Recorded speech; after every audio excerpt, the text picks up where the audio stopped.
Hola, espero que se encuentren bien. Han pasado días en que no contamos cuentos de autoría personal. Hoy vamos a hablar de uno de ellos y espero que logren encontrar o ver con claridad el mensaje que quisiera dar a través de este cuento. Nasrarán, que era un hindú, que lo que tenía de especial o lo que tenía de común más bien era que era un tipo sensible, más intuitivo, más claro que el promedio, pero no porque tuviera nada especial, sino porque era una persona observadora y desde niño lo fue siempre, sino porque ponía atención a las cosas importantes y tenía esa claridad de pensamiento que lo lleva a uno a darse cuenta de qué es lo importante y qué no es lo importante. Fue desarrollando cada vez más por su propia timidez, porque no era una persona extrovertida, sino introvertida. Fue desarrollando cada vez más ese sentido que le solemos llamar intuición, ese cuidado, esa atención.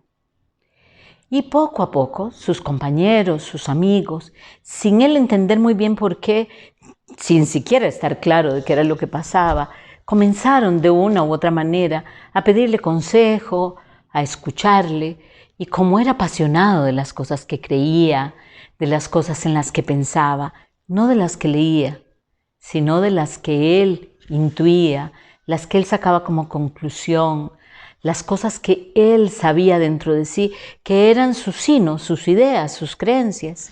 Y como además trataba de ser impecable, en el sentido de impecabilidad, de practicar aquello que él verdaderamente creía, poco a poco se fue convirtiendo en un punto de referencia de muchas personas.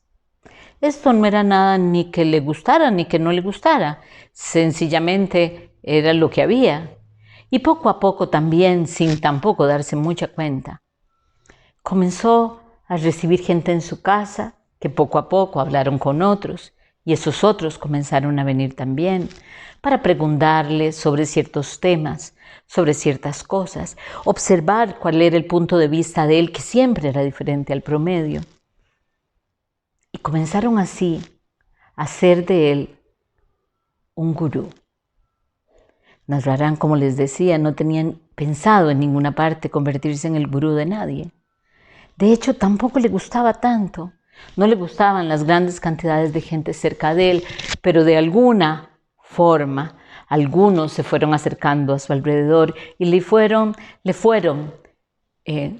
convenciendo de que él tenía una función en el mundo, de que él tenía algo que hacer por otros, de que su servicio era dar esa sabiduría que tenía, y se lo decían innata, aunque en realidad esta parte de innata o no, él mismo no la conocía tan bien.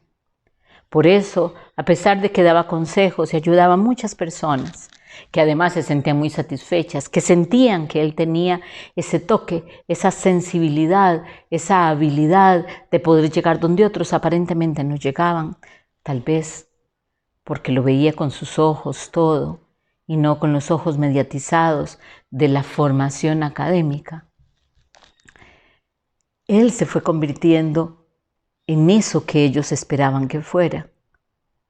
Pero cada noche, cuando él se quedaba con él mismo, dudaba. No entendía qué era lo que otros querían de él.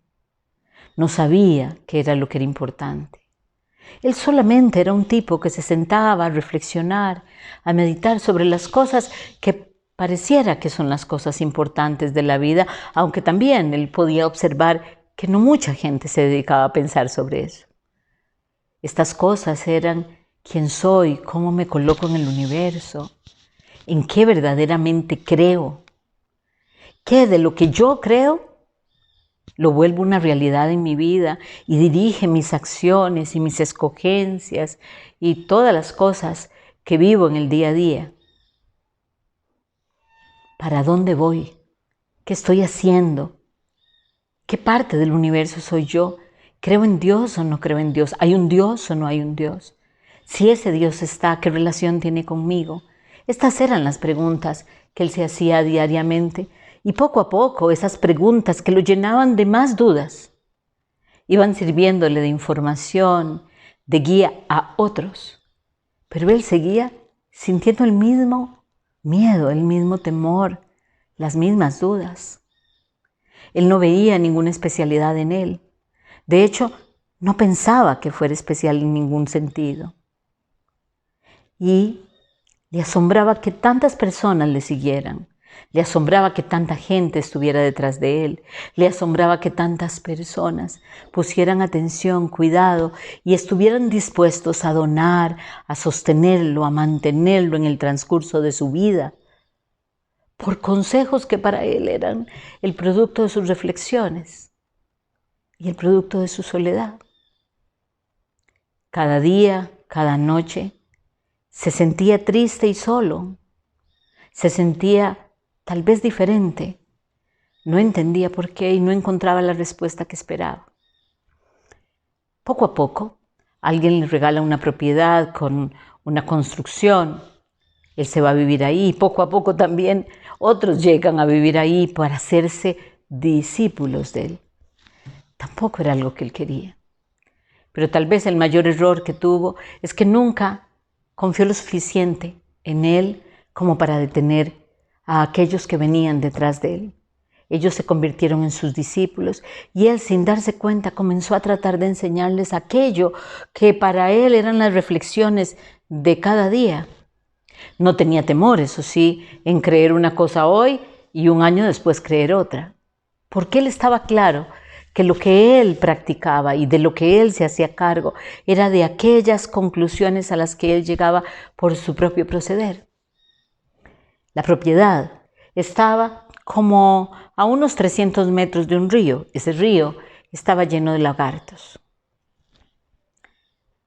En un momento determinado, un hombre muy ansioso, muy lleno de angustia, muy necesitado afectivamente y de atención, trata de llegar donde él, busca a sus discípulos, toca la puerta de aquella casa y constantemente está preguntándole qué tiene que hacer él para ser un discípulo. Él no entendiendo muy bien lo que quería este hombre, tampoco entendiendo muy bien cuáles son las respuestas, con aquella agudeza mental que tenía, un poco en broma y un poco con sarcasmo, tratando de hacer que todos entendieran que nada de lo que él podía decir debería ser tomado en serio, porque era el producto de la reflexión de él. Él no se veía en ningún lugar especial. Le dice: tal vez lo que tengas que hacer es tirarte a ese río, ir de ida y vuelta nadando y que no haya un lagarto que te toque. Él sonríe para sí, sabe que lo que está pidiendo es una locura, pero más asombrado estuvo cuando aquel hombre tan desesperado y tan necesitado de que alguien afuera se hiciera cargo de él, que se tira al río y dice, al tirarse al río: yo creo en mi gurú, yo creo en mi gurú, yo creo en mi gurú. Y nada a la otra orilla del río y diciendo: yo creo en mi gurú, yo creo en mi gurú, yo creo en mi gurú, se devuelve y no hay un lagarto que lo toque. Navrarán no sabía qué hacer con aquello.